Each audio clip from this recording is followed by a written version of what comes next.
5-year-olds don't say things like that unless they've already learned what pain means.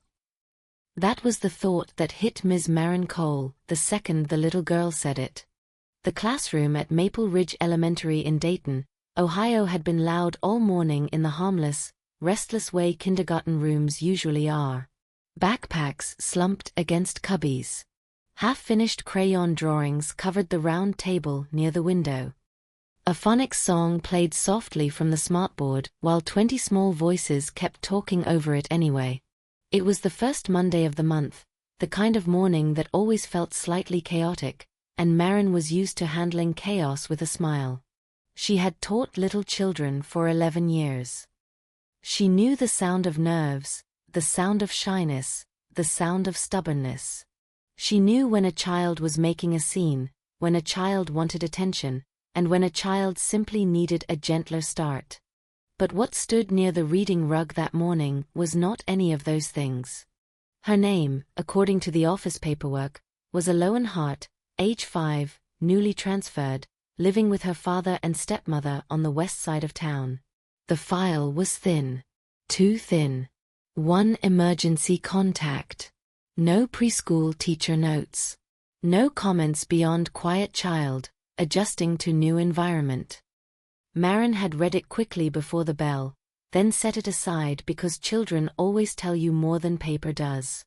Eloan had walked in holding the straps of her backpack with both hands as if someone might take it from her. Tiny girl. Pale blonde hair divided into 2 tight braids. Pink long-sleeve shirt, washed so many times the fabric had gone thin at the elbows. Navy leggings. Clean shoes, but old. She didn't cry when her father dropped her off. She didn't smile either. She just stood there, small and straight and still, like she had practiced taking up as little room as possible. Marin had crouched to greet her with the warm voice she saved for frightened children. "Hi there, sweetheart. You must be Eloan. I'm Miss Cole. I'm really glad you're here." The little girl gave the smallest nod, barely enough to count. "Do you want to hang up your backpack and join us on the rug?" That was when it happened. The child looked at the carpet, then at the tiny semicircle of classmates already sitting cross-legged for morning meeting, then back at Marin. Her lips parted. For a second Marin thought she hadn't heard correctly. "If I sit down," the girl whispered, "it hurts." Everything inside Marin went still. She kept her face calm because good teachers learn to hide alarm before children can see it. But the words landed like cold metal against her spine. "What did you say, honey?" Eloan lowered her voice even more, as if the floor itself might be listening. "If you sit, my dad get smell. Then it hurts." A few kids nearest the rug let out confused little giggles. One boy repeated the sentence in a sing-song voice because children often mimic what they don't understand. Marin stood up so fast the leg of her chair scraped the tile. "That's not funny," she said sharply, and the whole room snapped quiet. "We do not laugh when somebody tells us something important." Silence spread across the classroom. 20 pairs of young eyes turned from Marin to the new girl and back again. Marin softened her tone at once and got back down to Eloan's level. "Okay," she said gently. "Then you do not have to sit. Nobody here is going to force you. You can stand beside me if that feels better." Eloan nodded, but the way she nodded made Marin's chest tighten. Not relief. Not gratitude. Just caution. As if she were accepting a temporary offer she did not quite trust. Morning meeting continued, at least on the surface. Marin led the children through names, favorite breakfast foods, and the silly question of the day. If you could have any animal at school, what would you bring? One child shouted penguin, another yelled baby shark, and somebody started an argument about whether dinosaurs counted. The room loosened back into its normal rhythm. Except for Eloan. She stayed standing. Not casually. Not like a child being defiant. Her knees stayed slightly locked. Her shoulders remained tense. Her arms were folded across her stomach in a protective line that looked far too deliberate for someone so young. Every time another child scooted backward on the carpet or bumped a plastic chair, Eloan's eyes flicked toward the sound. Marin kept teaching while watching everything. She had seen children arrive hungry, exhausted, neglected, angry, overstimulated. She had seen signs of divorce, signs of grief, signs of a parent drinking too much, signs of a home where shouting was the background noise of life. Fear had many versions. But this one was different. This fear had structure. It had rules. When it was finally Eloan's turn to share, Marin kept the question easy. Would you like to tell us your name? Eloven. Do you have a favorite color? A pause. Then, so quietly that Marin almost missed it, the girl said, I like when no one tells me to sit. That did it. No child invents a sentence like that for fun. Marin smiled for the class because teachers are performers when they need to be. Thank you for telling us, Eloan. Then she moved things along before anyone could react. By 10 o'clock the class rotated to literacy centers. Children spread out to different stations. Magnetic letters, picture books, tracing cards. The room filled with the ordinary hum of kindergarten work. Marin guided one group sounding out short vowels while still tracking Eloan from the corner of her eye. The girl avoided every chair without making it obvious. She stood at the writing station instead of sitting. She balanced awkwardly beside the puzzle table. When another child dragged over a small plastic seat and offered it to her with simple childlike kindness, Eloan recoiled so quickly it was almost invisible. Just a step back, a tightening of the mouth, a flicker of something raw in her eyes. No thank you, she said. Too fast. Too rehearsed. Marin waited until snack time to try again. She carried over a sealed applesauce cup and a carton of milk. Would you like to eat over here with me? Eloan looked at the little table. Do I have to sit? The question struck harder than the first one. No, Marin said immediately. You can stand if you want. The little girl studied her face, testing for a lie. Then she opened the applesauce and ate standing up, every muscle in her body still braced for something no one else in the room could see. Marin turned away long enough to write one line on a sticky note and slide it into the pocket of her planner. New student. Refuses sitting. Fear response. Watch closely. At recess, the October wind moved dry leaves across the blacktop while the rest of the class exploded toward swings and monkey bars. Marin stood near the fence in her safety vest, scanning the playground. Eloan did not run with the others. She drifted to a shaded corner near the brick wall and remained there clutching her lunchbox against her chest. One girl invited her to play hopscotch. Eloan stepped back before the girl even finished speaking. A boy tossed a rubber ball too near her feet and she flinched as if expecting to be struck. Marin walked over slowly, not wanting to spook her. Hey, Eloan. You doing okay? The child gave one small nod. Do you like recess? It's quiet here, she said. It wasn't quiet at all. Children were shrieking from the slide 20 feet away. Which meant she didn't mean the playground. She meant the corner. The separation. The distance from everyone else. Marin lowered herself onto the concrete border around a tree bed, leaving space between them. When I was little, she said lightly, my favorite thing was the swings. What about you? Eloan poked at the straw of her juice box without opening it. My dad says I talk too much. The sentence came out flat, without self-pity, without embarrassment. Worse than sadness was normality. She said it like a house rule. Like take off your shoes at the door. Marin kept her breathing even. Oh, she said softly. And what do you like? Eloan shrugged. No answer. A minute passed. Then 2. Marin did not push. Children like this did not open because adults asked the perfect question. They opened because someone stayed long enough for silence to stop feeling dangerous. Finally, without looking at her teacher, the girl murmured, "My mom's not here anymore." Marin turned her head slightly. "Where is she?" Another shrug. "Elsewhere." That was all. A teacher with less experience might have told herself not to overread it. New school, shy kid, maybe a strict household, maybe a missing mother, maybe simple adjustment issues. But Marin had long ago learned that instinct is built from pattern. And pattern was already forming. Back inside, the class moved to art. The assignment was harmless. Draw your favorite place.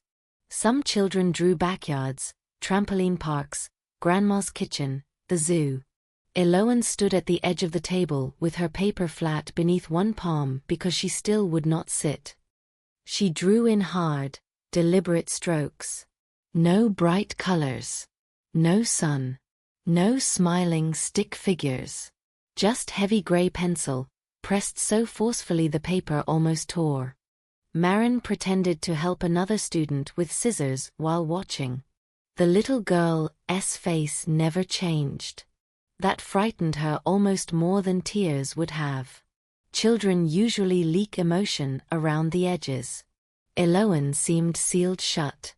Then a plastic crayon bin slipped from the center table and clattered onto the floor, spilling dozens of crayons everywhere. Half the children laughed and dropped to their knees to help gather them. Eloane bent too. Just an inch. Maybe 2. And pain flashed across her face so suddenly and so naked that Marin's stomach dropped. The child jerked upright, hand flying to the back of her thigh. Her lips whitened. She sucked in a breath through her nose and froze. Marin was beside her in seconds. "Did you hurt yourself?" Eloane shook her head at once. "No." "Are you sure?" "I scraped it yesterday." Too quick again. Too polished. As if she had used that excuse before. Marin crouched to gather crayons, partly to help, partly to look without making a scene. When Eloane shifted, the hem of her shirt lifted just enough for Marin to see it, the faint edge of dark bruising high on the back of one leg. Not a playground scrape. Not the random blotch children get from roughhousing. These were clustered marks, shaded purple-yellow, hidden beneath clothing. Marin's fingers stopped around a blue crayon. The little girl realized she had seen. For the first time all day, genuine fear crossed her face. "That was because I didn't stay still," Eloane whispered. Marin looked up slowly. "Not I fell. Not I got hurt. Not I bumped into something. Because I didn't stay still." A sentence of cause and punishment. A child's confession spoken like a fact she had already accepted. The room around them blurred. Laughter, crayons, paper, the clock ticking over the whiteboard. Everything seemed to pull away for one cold second while Marin heard only that sentence. She wanted to gather the girl into her arms. She wanted to stand up, walk straight to the office, and drag every adult in the building back to that spot on the floor. She wanted to ask 100 questions she knew she should not ask in that moment. Instead she chose the only thing a careful adult can choose first, safety without panic. She kept her voice low and steady. "Thank you for telling me." Eloane stared at her, confused, as if those were not the words she expected. Marin placed the crayons back into the box one by one. "You are not in trouble here," she said. The child said nothing. Marin rose, moved the class gently into cleanup, and finished the day with her teacher face intact, but inside something had shifted completely. She was no longer simply concerned. She was tracking, measuring, building the outline of something terrible. By dismissal, the sky outside had turned the pale silver of late afternoon. Children were collected one by one in bursts of hugs, noise, and jangling car keys. Eloan waited last, standing exactly where Maren had left her, backpack on, hands at the straps again. At 3:27, a dark SUV pulled into the pickup lane. A man stepped out. Tall. Well-dressed. Gray button-down shirt. Watch too expensive for a weekday school run. Controlled expression. He did not smile when he saw his daughter. He did not wave. He opened the back door and said, "Come on, Eloan. Don't make me repeat myself." The girl moved instantly. Not with the happy rush of a child eager to go home. Not even with reluctance. With trained speed. Maren walked her to the doorway. "Mr. Hart?" she asked. The man turned, polite but impatient. "Yes. I'm Miss Cole. Eloan's teacher. Just wanted to introduce myself." "Of course." His smile appeared a second late and never reached his eyes. How was her first day? Maren glanced at Eloan. The girl was looking at the ground. "She's very quiet," Maren said carefully. "Still adjusting." "She does better with structure," he replied at once. "At home we don't tolerate dramatics." The word landed badly. "I see." He rested one hand on the open car door. "Children test boundaries. We believe in consistency." Maren held his gaze. She seemed uncomfortable sitting today. For the first time, something sharpened in his expression. Not surprise. Annoyance. "Eloan can be difficult," he said. "She likes attention. I assume you won't encourage that." Maren's pulse thudded once in her throat. "I encourage students to feel safe in my classroom." He gave a thin smile. "Then we understand each other." He got into the car. Eloan climbed in without a word, small and silent in the back seat. Before the SUV rolled away, she looked up just once through the glass. Not pleading. Not crying. Just watching Maren with the blank, guarded look of a child who has learned that being noticed can be dangerous. The car disappeared around the corner. The hallway emptied. The late bell echoed faintly through the building. Maren went back into her classroom, shut the door, and stood in the sudden quiet with both hands braced against her desk. Then she opened her planner, tore out the sticky note, and started a real record on a clean page. Student. Eloan Hart. Day 1. Refused to sit. Stated, "If I sit down it hurts." Later stated, "If I sit, my dad gets mad. Then it hurts." Visible hypervigilance. Avoids chairs. Startles easily. Minimal peer contact. At art table, pain response when bending. Observed bruising on back of upper leg. Child stated, "That was because I didn't stay still." Father dismissive. Emphasized discipline and structure. Further observation required immediately. Maren set down her pen and stared at the page. A memory surfaced from years earlier. Another child, another case, another time she had doubted herself for too long. She still remembered the guilt of hesitation. The way adults tell themselves to wait for certainty while children keep suffering in silence. Not this time. She closed the planner, but she did not put it away. Outside, the school parking lot was almost empty. Inside the room, the tiny blue chairs sat pushed under tiny tables in neat, harmless rows. To anyone else they would have looked ordinary. To Maren, after that day, they no longer did. Because somewhere beyond that classroom, in a house she had not seen, a child had learned to fear the simple act of sitting down. And once a teacher hears a cry for help hidden inside a sentence that small, she cannot unhear it. That night, long after the classroom lights were off, one thought refused to leave Maren Cole alone. Eloan Hart had not walked into school carrying a tantrum. She had walked in carrying evidence. And by morning, Marin was already certain of one thing. This story was only beginning, and whatever waited behind that child's silence was worse than anyone at Maple Ridge Elementary was ready to face. The next morning, Ms. Marin Cole arrived earlier than usual. She didn't turn on the overhead lights right away. Instead, she stood in the quiet classroom, letting the pale Ohio morning filter through the windows, stretching long shadows across the small chairs lined in perfect rows. Everything looked normal. Too normal. The kind of normal that hides things. Her eyes stopped on the chairs. Small. Plastic. Harmless. And yet, somewhere, a child had learned to fear them like punishment. Marin exhaled slowly, then moved with intention. She rearranged the room, not dramatically, just enough. She placed a soft foam cushion slightly outside the reading circle. She left a gap where a chair would normally be. She created options. Quiet ones. No pressure. No attention drawn. Because whatever Eloan was carrying, it wasn't something you pulled out. It was something you waited for. At 8:12, the classroom door opened. Eloan stepped in. Same braids. Same careful posture.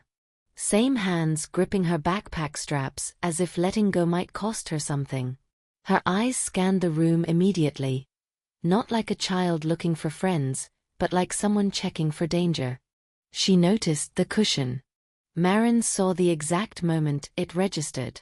A flicker. Then tension. "Good morning, Eloan," Marin said gently. The girl nodded. "Would you like to put your backpack away?" Eloan moved quickly, quietly, efficiently. No wasted motion. No lingering. When she returned, she didn't go to the rug. She stopped beside one of the chairs, close enough to be part of the group, but not touching it. Not sitting. Waiting. Marin began the morning routine as if nothing had changed. Children gathered. Voices filled the room. Someone laughed too loudly. Someone else complained about a broken crayon. The ordinary chaos of kindergarten life resumed, but beneath it, Marin watched. Eloan didn't move. Not once. When Marin invited everyone to sit, the other children dropped into place. Eloan remained standing, arms crossed tightly over her stomach, shoulders slightly raised, as if bracing for something. "Remember," Marin said to the class, her tone light but intentional, "you can choose how you feel comfortable today. Sitting, kneeling, or even standing is okay." A few kids giggled and changed positions just for fun. Eloan didn't react. But she didn't leave either. That was new. The lesson began. Names. Numbers. A simple song. Marin moved through it smoothly, but her attention never drifted far. Every few seconds, her eyes returned to the same small figure standing perfectly still among seated children. Then came the test. Marin picked up the soft cushion and placed it gently on the floor. Not directly in front of Eloan, not offered to her, just there. A possibility. The room continued as if nothing had happened. 30 seconds passed. A minute. Eloan's eyes kept darting toward it. Not curiosity. Fear. Her fingers tightened around the hem of her shirt.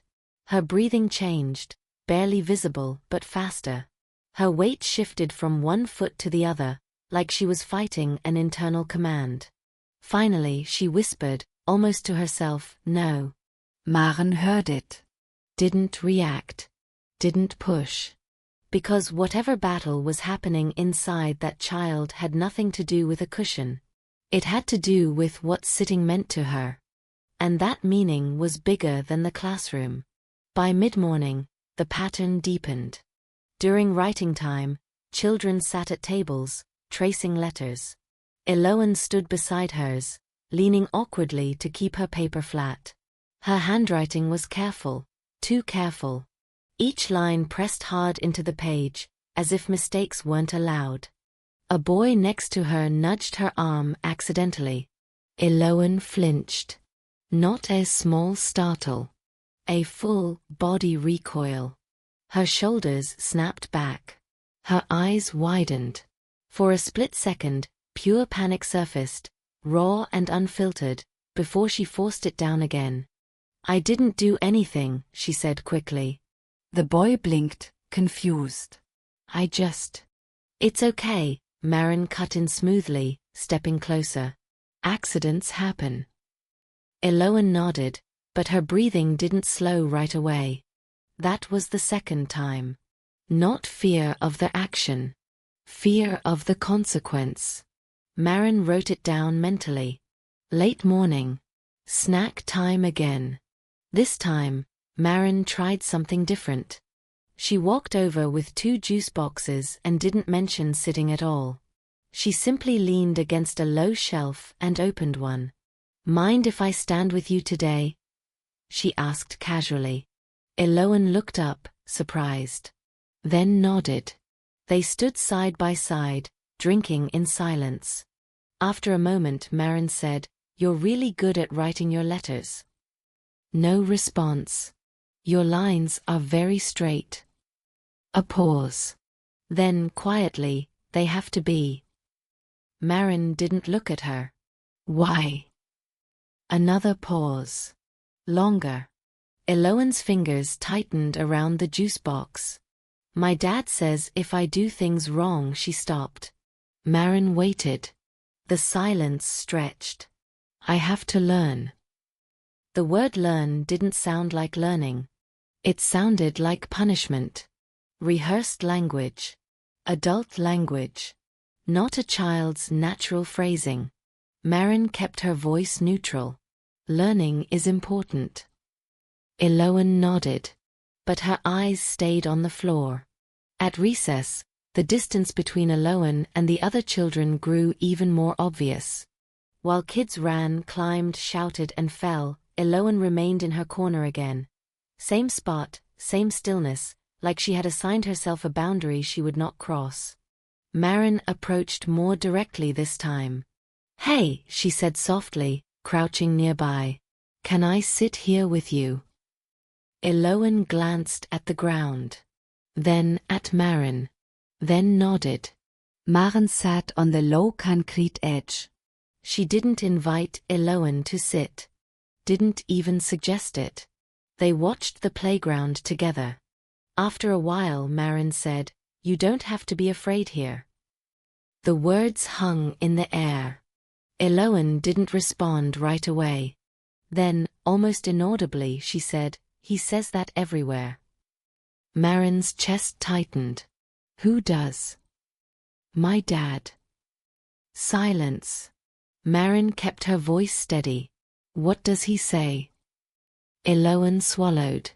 "That I should always be good." "That's not a bad thing," Maren said carefully. Another pause. Then, "If I'm not," Eloan's voice dropped even lower, "I have to sit." The sentence hit harder than anything before. Not I get in trouble. Not I get yelled at. I have to sit. Maren felt something shift inside her, something cold and certain. The chair. It wasn't just fear. It was a system. A rule. A punishment tied directly to the act of sitting. Maren didn't ask more. Not yet. Because she already had enough to know one thing. This wasn't misunderstanding. This wasn't strict parenting. This was conditioning. And it was breaking a child in ways no one else could see. The bell rang, ending recess. Children ran back inside in a blur of laughter and noise. Eloan walked. Same slow steps. Same quiet presence. But this time, something had changed. She stayed a little closer to Maren. Not much. Just enough to notice. And for the first time, as they crossed the classroom doorway, Eloan hesitated, not because of fear of the room, but because she looked at the chairs again. And didn't step away immediately. Maren saw it. That tiny hesitation. That almost invisible pause. It wasn't trust. Not yet. But it was something else. A crack. Small. Fragile. But real. And Marin knew. Whatever was happening behind that child's silence, it was only getting closer to the surface. By the third day, Ms. Marin Cole stopped wondering if something was wrong. Now she was asking herself how bad it really was. The shift happened quietly, the way the most dangerous realizations always do. Not with a single moment, but with pieces that refused to stop fitting together.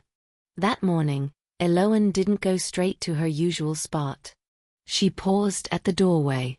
Just for a second. Her eyes scanned the room again. Chairs, tables, the reading rug, the soft cushion still placed slightly off to the side. Marin noticed something new in that look. Not just fear. Recognition. Like she was measuring the room against a memory. "Good morning, Eloane," Marin said gently. The girl nodded, stepped inside, and this time she didn't immediately retreat to the edge. She walked farther in. Not far enough to feel safe, but farther than before. Marin didn't react. She didn't praise it. She didn't even acknowledge it. Because this wasn't progress you celebrated out loud. This was survival behavior slowly loosening its grip. The morning circle began again. Children dropped onto the rug. The usual chatter filled the air. Eloane stood as always, but closer now. Close enough that if she leaned forward even slightly, she'd be part of the group. Her knees were stiff. Her shoulders tight. But she stayed. That alone told Marin something important. The fear wasn't about the room. It was about the act. And the act had consequences. Later that morning, during a simple activity, color your favorite day, everything changed.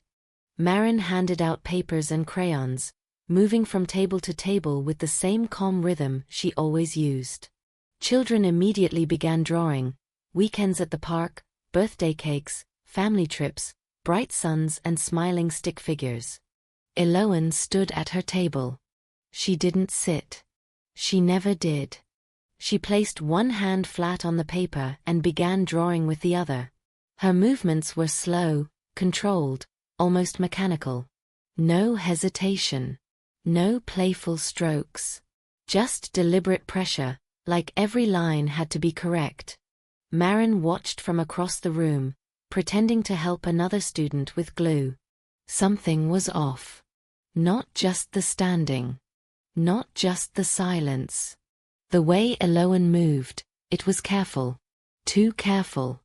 Like her body was constantly calculating risk. Then it happened. A plastic container of crayons slipped off another table. It hit the floor with a loud crack, colors scattering everywhere. Several children laughed and dropped to their knees to gather them. Eloane reacted too. She bent. Just slightly. And froze. Her entire body seized mid-motion. Her hand shot to the back of her leg. Her face drained of color so quickly it was almost unreal. Marin was already moving. "Hey, it's okay," she said softly, kneeling beside her. "Did you hurt yourself?" Eloane shook her head fast. Too fast. No, I didn't." Her voice was tight. Controlled. Like she was holding something in. Marin stayed low, picking up crayons slowly, giving the moment space instead of pressure. "You sure?" she asked gently. I scraped it yesterday." The answer came instantly. Prepared. Marin's eyes dropped, just for a second. And that was enough. As Eloane shifted her weight, the fabric of her shirt lifted slightly at the back. 3 bruises. Dark. Uneven. Placed high on the back of her thigh. Not random. Not accidental. Not from a fall. They were aligned. Marin's hand stopped mid-reach. The room noise faded again. Children laughing. Crayons clattering. None of it mattered in that moment. Because those marks told a story the child hadn't fully said yet. Eloan noticed. Of course she did. Kids like her always notice. Her body went rigid. Her eyes dropped. That was because I didn't stay still, she whispered. No fear in her tone. No anger. Just acceptance. Like stating a rule. Like saying that's how things work. Maren felt something sharp twist in her chest. This wasn't a guess anymore. This wasn't concern. This was evidence. But she didn't react the way her instincts wanted her to. She didn't gasp. Didn't pull the girl close. Didn't say who did this to you. Because that would shut everything down. Instead, she kept her voice steady. Thank you for telling me, she said quietly. Eloan didn't look up. Didn't respond. Just slowly straightened, forcing her body back into that rigid, controlled posture. And went back to coloring. Like nothing had happened. That was what made it worse. Not the bruises. Not even the words. It was the normality. The way pain had been folded into routine. The way a 5-year-old had already learned to accept it as consequence. Maren stood there for a second longer than she should have. Then she moved on. Because the classroom was still full. Because 20 other children still needed her to be normal. Because this kind of moment, you carry it quietly until you can act on it properly. But inside, everything had changed. The rest of the day confirmed it.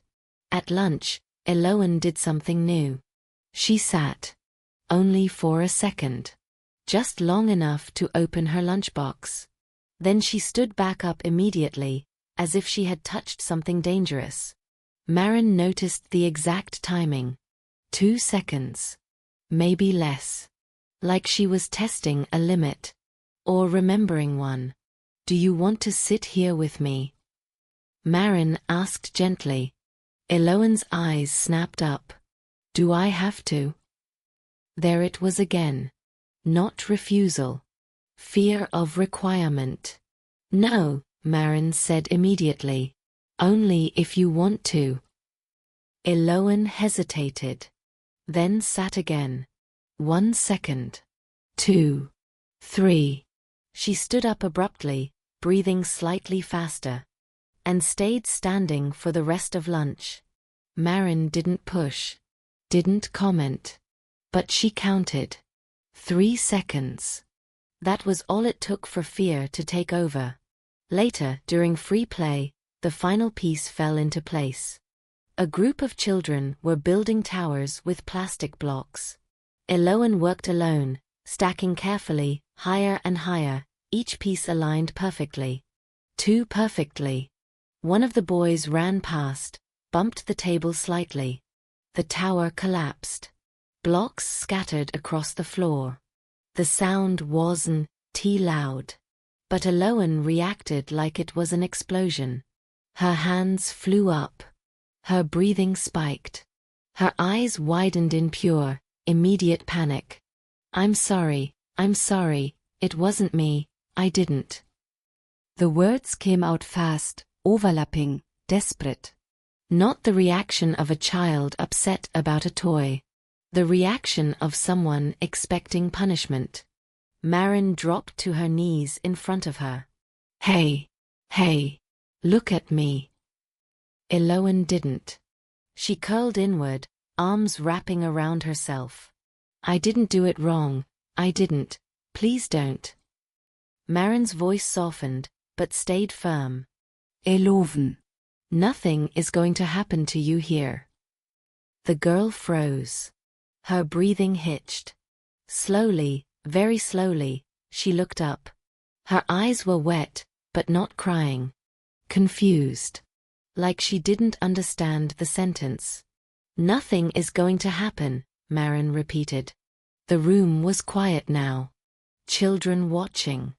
Not understanding, but feeling something was wrong. Maren lowered her voice even more. You re-safe here. The word safe seemed to land differently. Eloan didn't relax. Not fully. But she stopped shaking. Just a little. Just enough. And for the first time since she had arrived at that school, she didn't pull away. She stayed. Right there. Close. Still unsure. Still guarded. But not retreating. Maren felt it.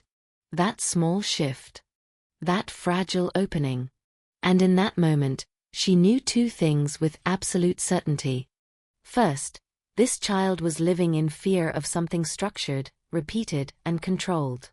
And second, if she didn't act soon, that fear would keep growing until it became something permanent.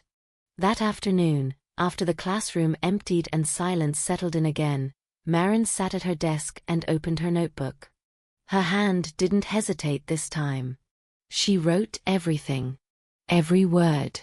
Every reaction. Every detail. Then she underlined one sentence harder than the rest. Pain associated with sitting. Punishment linked to stillness. Physical marks consistent with repeated force. She closed the notebook slowly, pressed her hand against the cover, and whispered to herself, "This isn't discipline." A pause. Then, quieter. "This is control." And somewhere, beyond the walls of that quiet classroom, Maren knew there was a place where a chair wasn't just a chair. It was something else.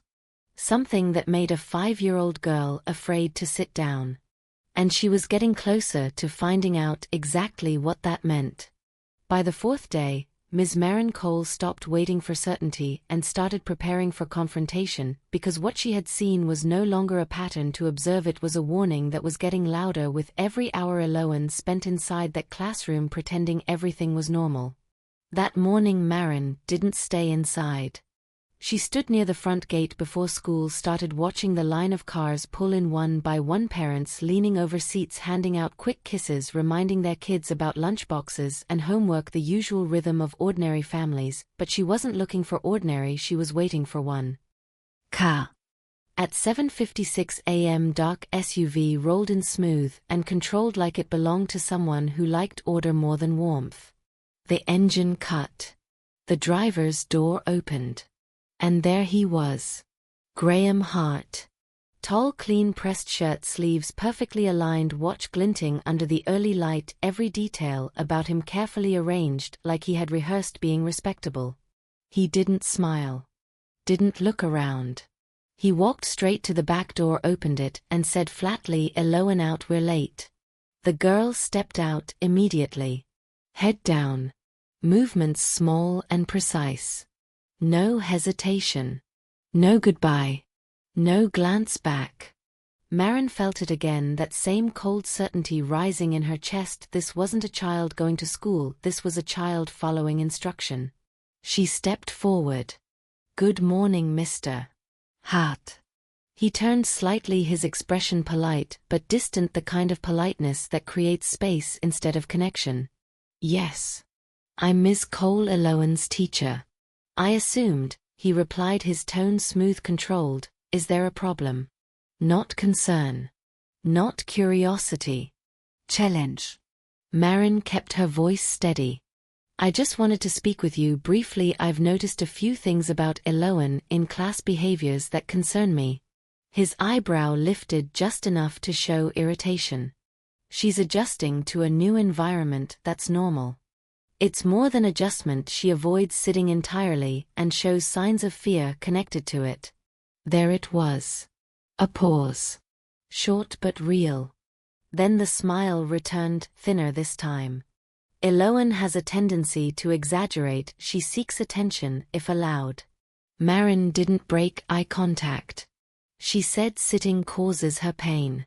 His jaw tightened just slightly. "In this house we teach discipline, not indulgence. Children learn through structure and consequence." "And what kind of consequence involves physical pain when a child sits?" The air between them shifted instantly. The mask didn't drop. But it cracked. You're overstepping, he said quietly. You see a few hours of her day, I see the rest. She is not mistreated, she is corrected. Maren felt the words hit, but she didn't step back. She has visible bruising. That did it. The politeness thinned into something sharper, colder. Children get bruises, that's what happens when they move around unsupervised, unless you're suggesting something more serious. I'm saying I'm concerned enough to document it. Another pause, longer this time. His eyes studied her not as a person, but as an obstacle.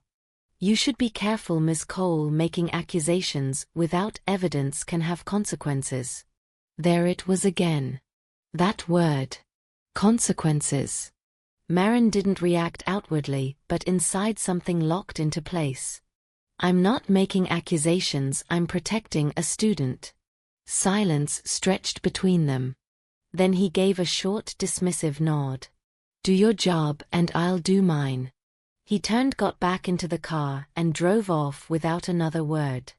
Maren stood there watching the SUV disappear, her hands steady, but her pulse heavy in her throat, because now she knew exactly what she was dealing with. Not uncertainty, not misunderstanding, but control carefully disguised as discipline. Inside the classroom, Eloane was already in her usual spot, standing beside a chair, not touching it, not sitting, just existing in that narrow, safe distance she had built for herself. Maren walked in like nothing had happened, because that was the only way to keep the child from shutting down. The day began. But everything felt sharper. More urgent. During the morning activity, Maren introduced something new. A small blue cushion placed in the center of the reading circle, softer than the chairs, brighter than anything else in the room. This is the brave seat, she said lightly to the class. Anyone who feels ready can try it. Children reacted instantly, hands raised, voices eager. One boy jumped forward and sat on it, laughing, proud. Eloane didn't move. But her eyes locked onto it. Maren noticed the way her fingers tightened around her sleeve, the way her breathing shifted again, that silent internal fight starting all over. Only if you want to, Maren added, casually, turning away to continue the lesson. Minutes passed. The class moved on. The cushion remained. Untouched by her. But not ignored. Later, during a quiet moment, when the room softened into the low hum of independent work, Eloane moved. Slowly. Carefully. Like approaching something unpredictable. She stepped closer to the cushion. Stopped. Looked around. Then extended one hand. Her fingers brushed the fabric. And she flinched. Not from the texture. From the idea. She pulled her hand back, immediately her chest rising slightly faster. No, she whispered under her breath. Maren saw it from across the room and said nothing, because that single touch said more than any answer could. The fear wasn't in the object. It was in what the object represented. And whatever had taught her that lesson had done it repeatedly. That afternoon the breaking point came quietly. During a drawing activity, another child, Andrea, sat beside Maren, holding up her paper with a bright, excited smile. Look, I drew a game. Maren glanced down, expecting something harmless. Then her body went cold. On the paper was a crude drawing, but clear enough. A chair. Not a normal one. Dark.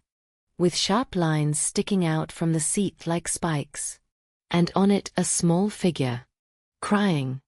Who is that? Maren asked, keeping her voice steady. Andrea pointed. That's Eloane, she told me about it. It's a chair at her house. When she's bad she has to sit there, but she said it's just pretend. Maren felt the room tilt for a second. Did she say anything else? Andrea shrugged. She said it hurts, but it's okay because she learns. There it was again. The same language. The same logic. Repeated. Shared. Normalized. Maren took the paper gently, her mind already racing ahead, because now it wasn't just observation, it wasn't just bruises, it wasn't just one child's words. It was corroboration. Another voice. Another piece. And that meant something bigger. Something undeniable. She didn't wait this time. When the final bell rang and the classroom emptied, Marin gathered her notes, the drawing, the records, everything she had been building piece by piece, and walked straight out of the room. Not home. Not to rest. But down the hallway toward the counselor's office, because the line had been crossed.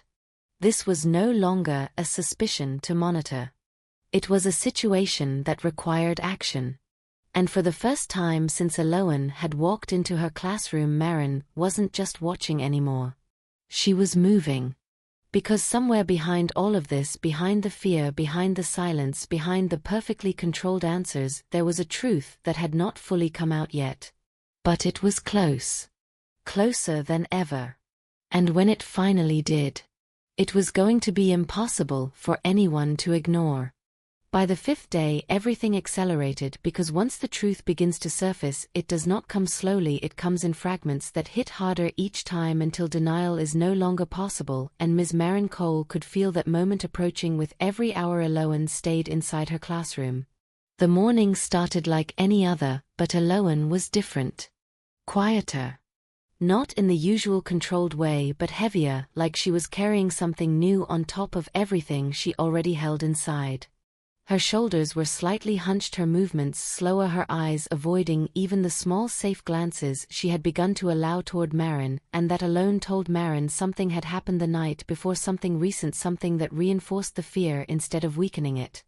Marin didn't ask directly, she had learned by now that direct questions closed doors, instead she created space. During mid-morning, the school counselor Dr. Lillian Reeves arrived at the classroom door, her presence calm, unthreatening, the kind of adult who knew how to step into a child's world without forcing it. "Eloane can come with me for a little activity, if that's okay," she said softly. Marin nodded. Eloane hesitated at first, her fingers tightening on the straps of her shirt, but when Marin gave her a small reassuring nod, she followed. Step by step. Careful. Watching. Like always. The counseling room was quiet, different from the classroom, softer lighting, fewer objects, no noise, no pressure, just space. Lillian didn't start with questions, she placed simple items on the table, small toys, colored cards, pictures of everyday things, and let silence do its work. For a long time Eloane said nothing. She colored. She arranged objects. She avoided eye contact. Then Lillian slid a card across the table. A simple picture. A chair. Red. Metal legs. Basic. Ordinary to anyone else. Eloane froze. Her hand stopped mid-movement. Her eyes locked onto the image and stayed there too long. Lillian didn't react immediately, she just spoke gently. That looks like the chairs at school, doesn't it? Eloane shook her head slowly. No. A pause. It's not like that one. Lillian tilted her head slightly. Oh, what's different about it? Silence. Long.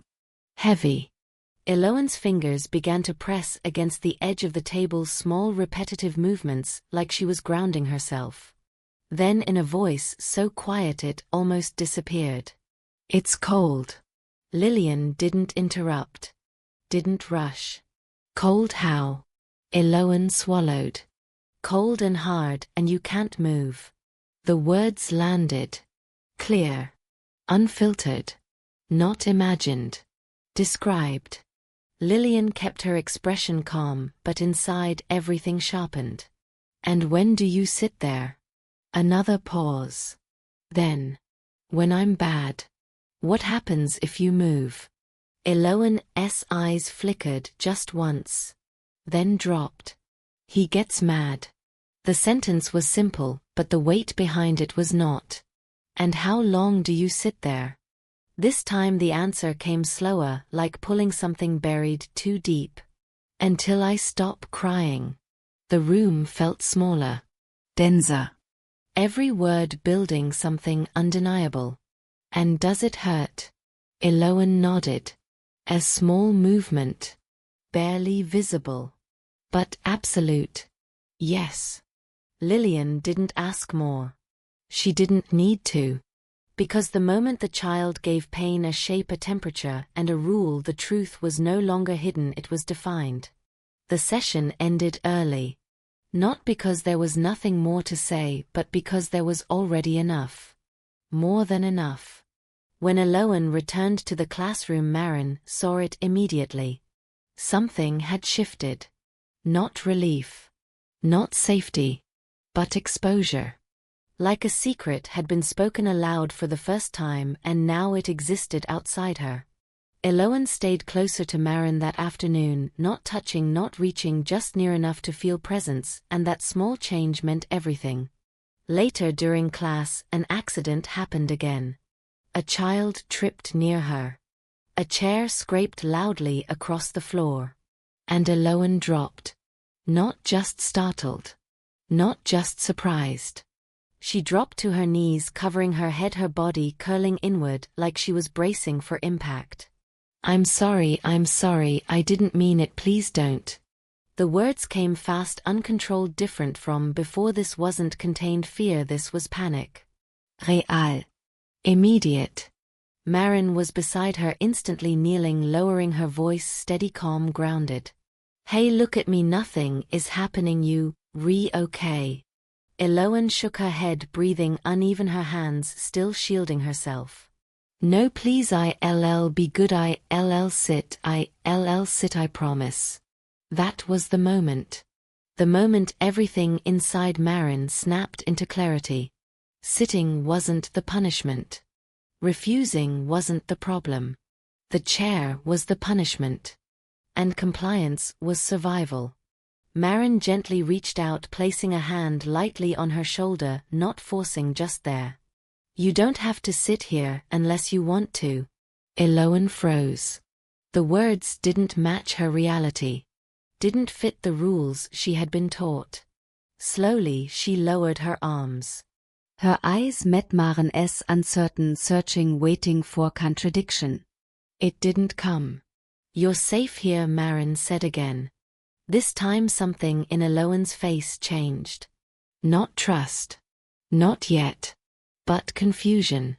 The kind that comes when everything you believe about the world doesn't match what's happening in front of you. She didn't move away. She didn't collapse further. She just stayed. Still shaking. But present. And that was enough. That afternoon Maren didn't wait. She went straight to Lillian. The conversation was short, direct, urgent, because both of them already knew where this was heading. She described it, Lillian said quietly. "The chair, it's real, it's used as punishment, extended periods, physical discomfort, emotional isolation." Maren closed her eyes for a second, the confirmation hitting heavier than the suspicion ever did. "Is it enough?" Lillian nodded. "Yes, this meets criteria for intervention. We escalate immediately. No hesitation. No doubt. Just action." That evening reports were written. Detailed. Präzise. Every statement documented, every behavior recorded, every sign connected into one clear, undeniable narrative. By nightfall, the case had moved beyond the school. Beyond observation. Into the system. And for the first time since Eloan had spoken those words in the classroom, the phrase, "If I sit it hurts," was no longer just a child's voice. It was evidence. It had weight. It had consequence. And somewhere across the city, in a house where silence had been enforced and pain had been normalized, the truth was no longer contained. Because once a child speaks, and someone listens, everything begins to change. And the next step was already coming. Closer than anyone in that house realized. Everything moved fast after that, because once the system is activated it does not drift, it advances, and by the 6th day what had lived in silence inside one child's body was about to be dragged into the open, whether anyone was ready or not. The call was made early.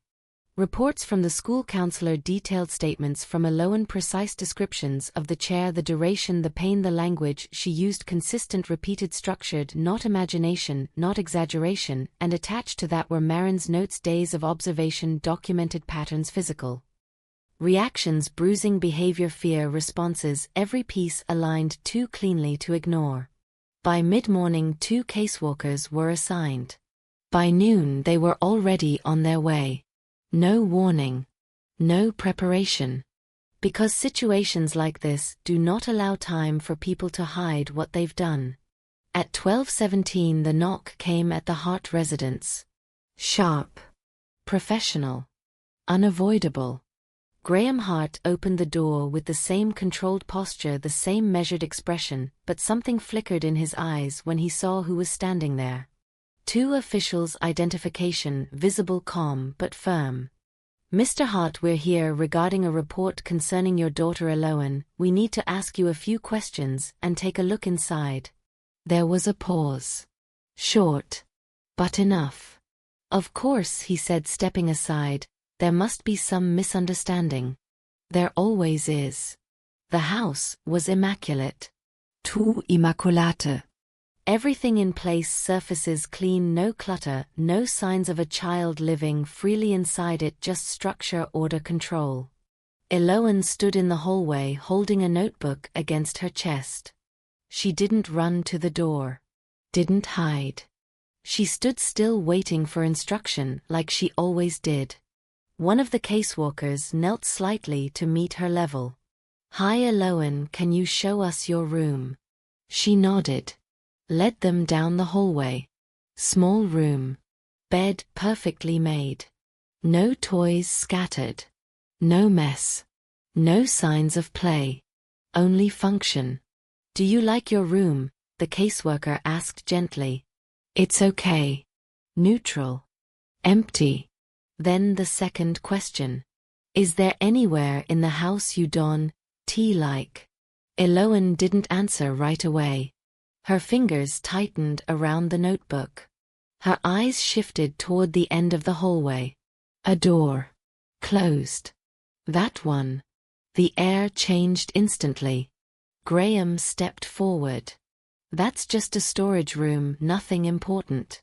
We'll take a look anyway." The door opened with a soft creak. Inside the room the light was dim. Bare. And in the center. There it was. A metal chair. Red. Worn. Cold even from a distance. No cushion. No comfort. Just steel and structure. Silence filled the space.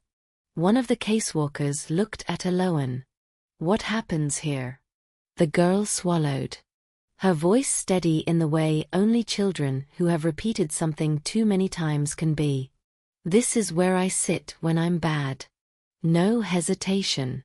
No confusion. Just fact. "How long?" "Until I stop crying." "And if you move?" Her eyes dropped. "He gets mad." The words settled into the room heavier than anything else. Graham let out a short breath, almost a laugh, but it didn't reach his face. "This is discipline. She needs structure. Children these days are too soft." The caseworker stood slowly. Her tone changed, not louder but sharper. "This is no longer a discussion of discipline, Mr. Hart. This is now an active investigation." For the first time the control slipped. Just slightly. Enough to see what was underneath. They didn't argue. They didn't raise voices. They documented. Photographs. Measurements. Details. Every angle of the chair. Every corner of the room. Everything that turned a child's fear into physical proof. By that afternoon Eloan was no longer in that house.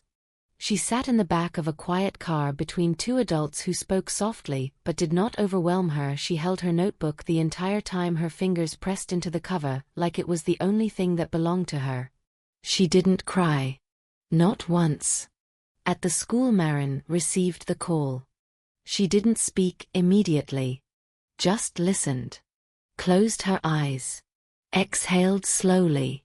Because relief doesn't come as joy at first. It comes as release. Like something heavy finally letting go.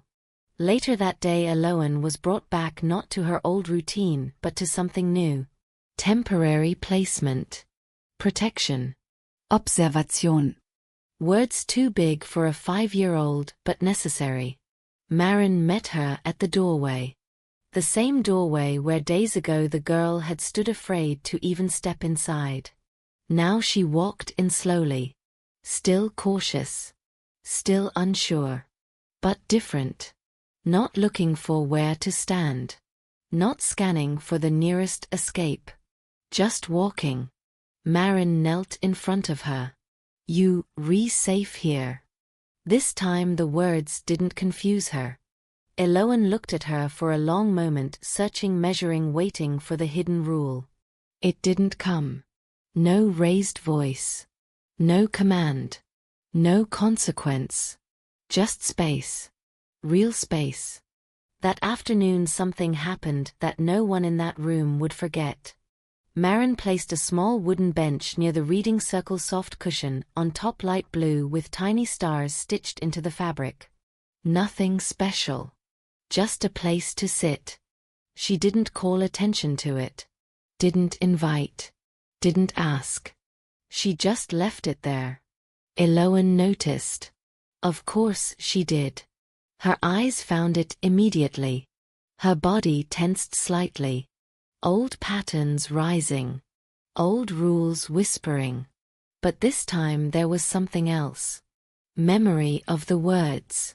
You, safe here. She took a step forward. Then another. Slow. Careful. Her hand hovered over the bench. Paused. Then touched. No flinch. No recoil. Just contact. She looked at Maren. One last check. No reaction. No pressure. Nothing waiting to punish her. And then she sat. Gently. Barely lowering her weight at first, like testing whether pain would follow. 1 second. 2. 3. Her body remained still. No pain. No voice shouting. No consequence. Her shoulders dropped just a little. Her breath shifted. And in a voice so soft it almost disappeared she said, "This one doesn't hurt." Maren felt her chest tighten, but she didn't move, didn't break the moment, didn't turn it into something bigger than it was, because for Eloan this wasn't a victory speech. This was discovery. Simple. Fragile. Real.